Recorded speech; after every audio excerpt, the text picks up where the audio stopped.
ایک وقت کی بات ہے کہ چار دوست عمر، طارق، زین اور فرید نے ایک انوکھا فیصلہ کیا۔ وہ سحری صحارا کا سفر کرنا چاہتے تھے، ایک ایسی مہم جس میں خطرات بھی تھے اور سنہرے خواب بھی۔ ان سب کی بچپن کی دوستی تھی، جو اتنی مضبوط تھی کہ انہیں لگتا تھا کہ کوئی بھی مشکل ان کے رشتے کو نہیں توڑ سکتی۔ عمر، ہمیشہ کی طرح خوابوں میں رہنے والا، سب کو یہ خیال پیش کرتا ہے کہ ہمیں صحرا میں جا کر کچھ خزانہ تلاش کرنا چاہیے۔ شاید ہم سونا اور ہیرے پائیں، ایسی دولت جو ہماری زندگیاں بدل دے گی۔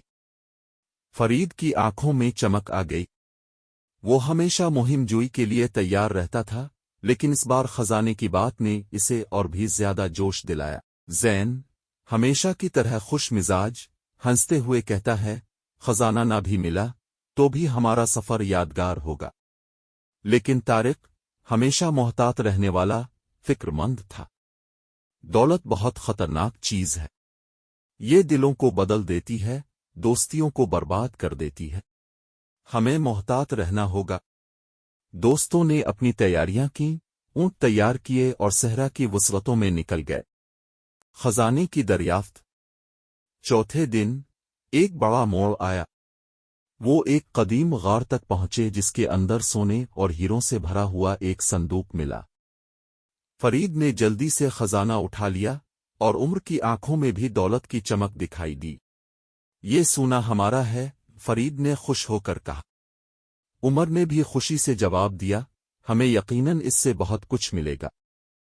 طارق اور زین نے کچھ شک سے انہیں دیکھا۔ طارق نے نصیحت کرتے ہوئے کہا، ہمیں یاد رکھنا چاہیے کہ دوستی سونے سے زیادہ قیمتی ہے۔ مگر فرید اور عمر نے خزانے پر توجہ دی اور آہستہ آہستہ ان کے دلوں میں لالچ نے جگہ بنا لی۔ وہ اس بات پر متفق ہو گئے کہ سونا اور ہیرے انہیں ہمیشہ خوشحال رکھیں گے۔ لالچ اور دھوکہ۔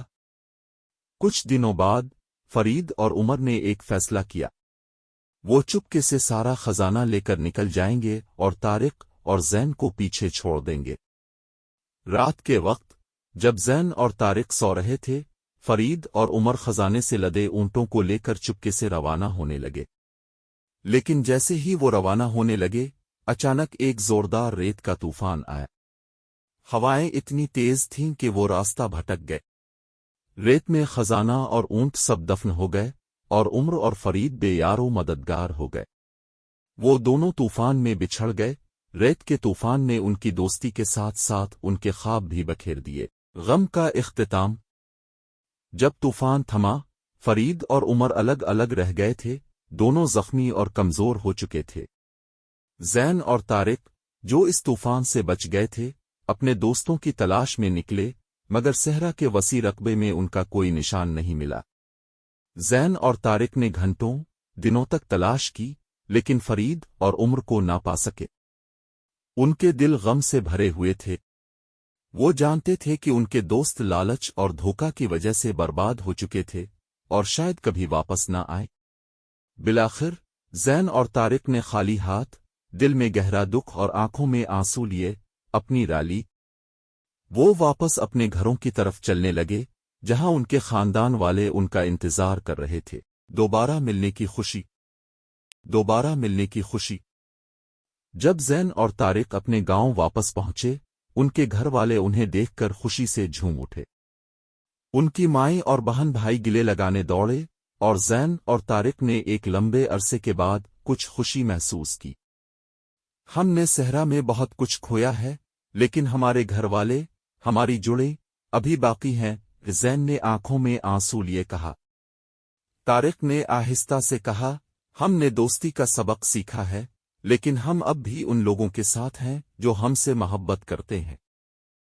گھر والوں کی گرمجوشی، ہنسی اور محبت نے زین اور طارق کو سکون دیا، اور وہ اس بات کو سمجھ گئے کہ زندگی میں اصل خزانہ دولت نہیں، بلکہ محبت اور خاندان ہوتا۔ ایک ادھوری دوستی کی یاد۔ زین اور طارق کے دلوں میں فرید اور عمر کی یادیں ہمیشہ کے لیے باقی رہیں۔ وہ جانتے تھے کہ صحرا کے اس سفر نے ان کی دوستی کو آزمائش میں ڈالا تھا، اور اس کا نتیجہ غمگین تھا۔ لیکن وہ اس بات پر یقین رکھتے تھے کہ کہیں نہ کہیں عمر اور فرید کو بھی اپنی غلطیوں کا احساس ہو چکا ہوگا۔